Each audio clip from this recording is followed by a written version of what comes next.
Women in general, really, there are some tests that are recommended and encouraged beyond mammograms and pap smears tests and colonoscopies once you're after 50. I think there are tests like in terms of blood work, we do a number of tests and we look at lipids and metabolic markers preferentially.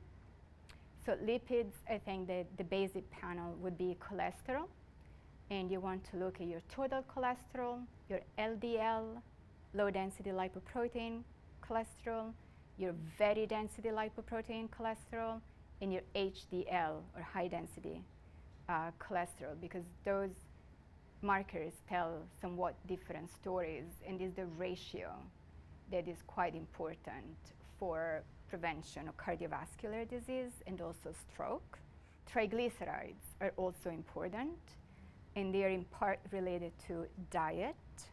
You don't want to have too much fat in your body because it can create inflammation, it can lead to obesity, it can lead to metabolic dysregulation. So it is good to have a good baseline and make sure that your lipids are within normal limits. And then metabolic markers are very important. Glucose is obviously very important. Your glycemia is an important factor for metabolic health, but also for brain health.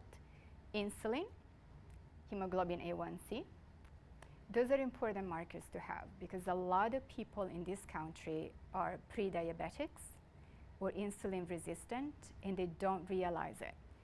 And that is really a problem for your heart, for your entire body, and for your brain as well.